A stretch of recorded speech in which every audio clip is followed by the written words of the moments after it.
The K4 GT Line Turbo is an absolute bargain of a car. I'll include a link to the Doug Smith Kia's website in the description down below. They're providing us with this K4. Let's get right into it.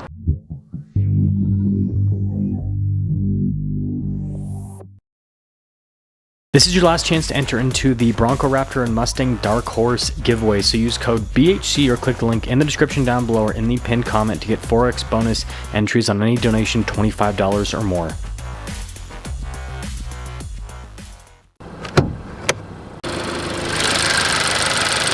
Powering this is a turbo 1.6 liter 4-cylinder that goes through an 8-speed. Fuel economy is 26 around town, 33 on the highway, with power outputs being 190 horsepower and then 195 pound-feet of torque.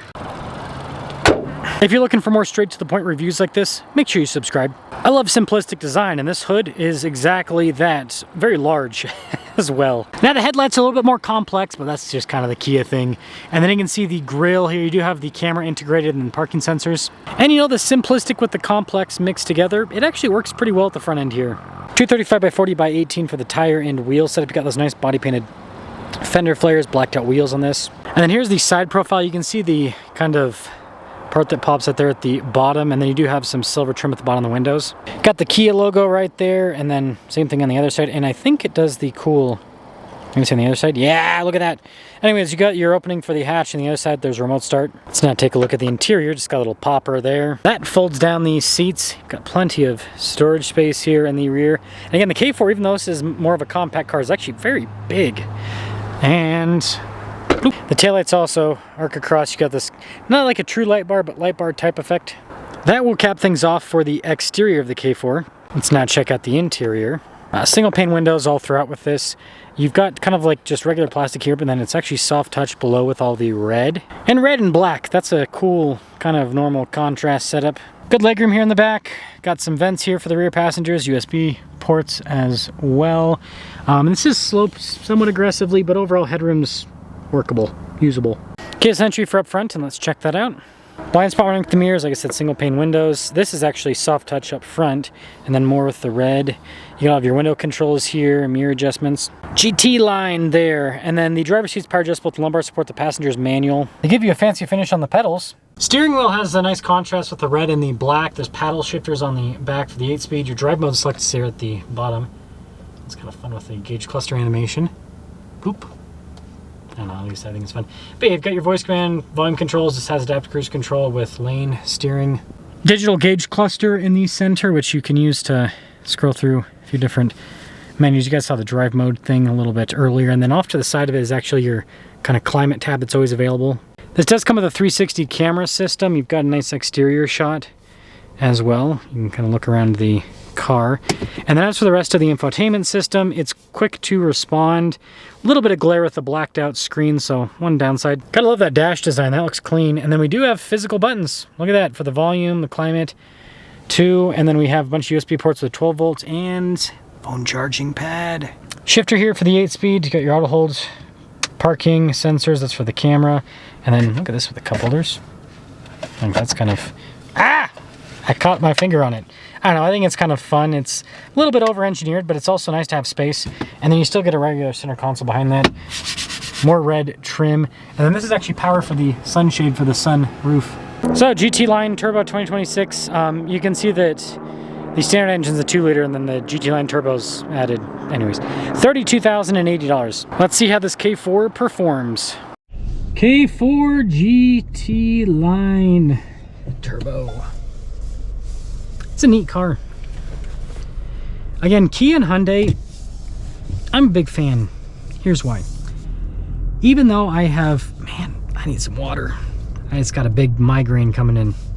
Thought I drank enough today. Anyways, even though I have never personally owned a Kia or a Hyundai, they, I think, are making everyone else better.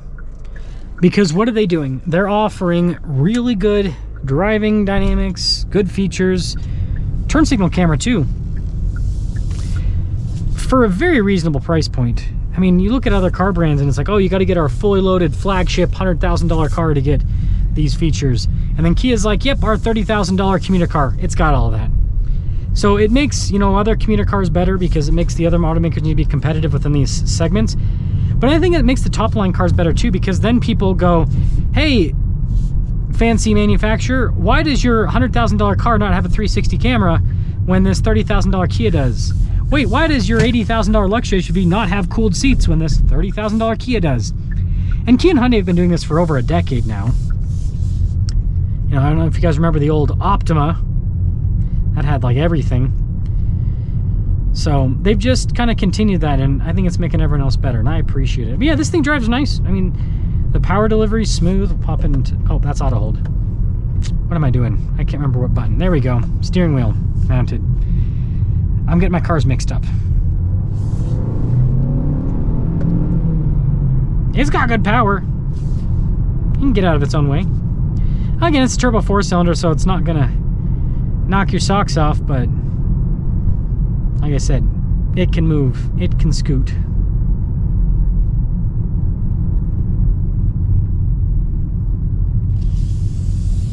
Yeah, I love the steering wheel, it looks so cool. That's funny, dude in a full-on suit just walking on the curb. Interesting. Yeah, super smooth power delivery. I'm a fan. I'm a big fan. Pretty insulated too. Doesn't have double pane windows, but it's still pretty quiet. It's a nice thing about cars being low to the ground. You don't get as much wind noise, and then also the aerodynamic shape helps out. Man, this thing handles well. Does pretty darn good for itself. So in conclusion, you gotta at least test. If your budget's in the $30,000 range for a new, and you're looking at new cars, you got to at least test drive one of these. You know, you got the big 10-year warranty on the powertrain. For those you worried about the powertrain, and last time I checked, most of you don't keep your cars to 100,000 miles in 10 years. I know, because I sold cars. Most people, once the car gets to like 80, 90,000 miles, most people sell their cars like at, so you have a big chunk that sell their cars at like 30 to 40,000 miles. You have a small chunk that'll sell under that, but then you have a really big chunk that'll sell at like 90,000 miles. Doesn't matter if it's a Toyota, even, they'll sell at 90,000 miles. So it's like most people aren't going to keep the car for that long, and you know, part of it's, you know, they have reliability concerns at that point with a lot of cars. The other part of it is most people are they just want something new.